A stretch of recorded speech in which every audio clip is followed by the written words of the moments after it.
Fala pessoal, tudo bem com vocês? Na aula de hoje nós vamos ver sobre lançamento horizontal, que é simplesmente um lançamento que é um caso especial do lançamento oblíquo.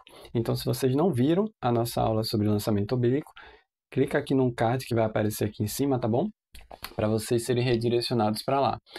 Bom, em relação ao lançamento horizontal, as condições para que ele ocorra é simplesmente que a velocidade inicial seja puramente horizontal, como está ilustrando aqui a figura.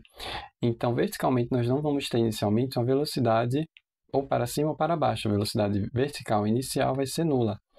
Então, uma outra condição, uma outra implicação desse, na verdade, desse tipo de lançamento, é que o ângulo inicial de lançamento ele é zero, radiano, ok? Então, isso implica que a nossa tangente e o nosso cosseno vão ter valores específicos para esse tipo de lançamento horizontal. Então, se a gente aplicar esses valores da altura inicial sendo igual a h, utilizando o nosso eixo de referência, conforme está aqui na figura, para que a gente seja consistente com o eixo que a gente utilizou no lançamento oblíquo, tá?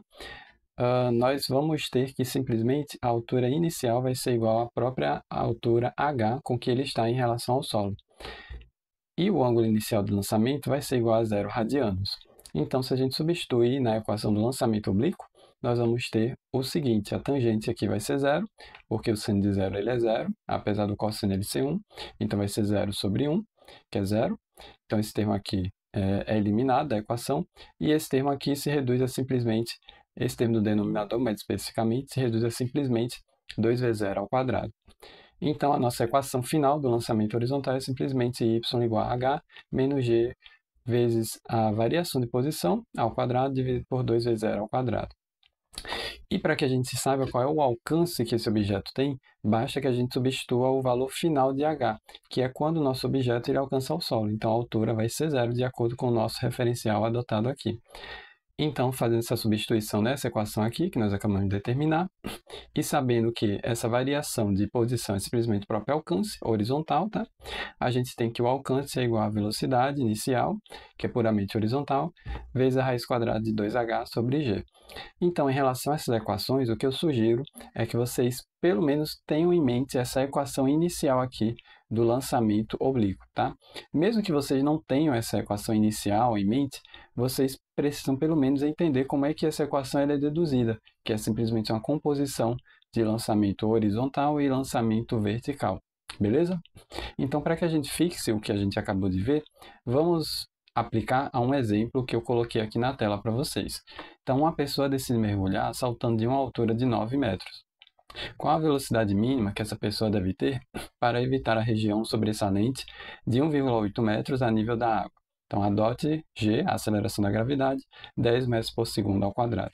Então, aqui, o primeiro passo de toda a questão de física é a gente realizar um desenho para que a gente ilustre e entenda o problema e, consequentemente, entenda o que a gente precisa resolver, tá? Então, aqui está descrita a altura inicial com que essa pessoa salta e a distância da sobressalência em relação à base do ponto de lançamento. Então, a gente tem uma distância de 1,80 metros. Então, a pessoa precisa pular de tal maneira que ela, pelo menos, pule aqui na beirinha da água, tá? Bem após essa região onde termina essa sobressalência. Então, note que se a gente descrever a trajetória, é simplesmente o caso de um lançamento horizontal. Então, o que a gente precisa é simplesmente determinar qual é essa velocidade aqui, no caso, o módulo dela. Então, se a gente aplicar na equação que a gente acabou de determinar aqui, nós vamos poder calcular qual é essa velocidade inicial. Então, multiplicando essa raiz quadrada de g que está no denominador pelo a, pelo alcance, e dividindo essa raiz quadrada de 2h pelo a, então a gente vai ter simplesmente que a velocidade inicial é igual ao alcance vezes a raiz quadrada de g sobre 2h. Se a gente fizer a substituição dos valores aqui, tá? 1,80 é o próprio alcance horizontal. Note que é simplesmente o alcance que o objeto, no caso a pessoa, tem quando ela chega à água, tá? E a altura é simplesmente a altura inicial, né? Que ela estava, que é de 9 metros. E aqui substituir o valor da aceleração da gravidade. Então, simplificando, 10 por 2 dá 5. Tirando a raiz quadrada de 9, vai ser 3, e 1,8 por 3 vai ser igual a 0,6. Então, vai ser 0,6 vezes a raiz quadrada de 5. E aproximando a raiz quadrada de 5 por 2,23, nós temos que a velocidade inicial é 1,34 metros por segundo, que é simplesmente uma velocidade um pouquinho mais rápida do que uma caminhada. Então, note que nossa pessoa aqui, ela não precisa fazer grandes esforços para que ela consiga evitar essa região de sobressalência.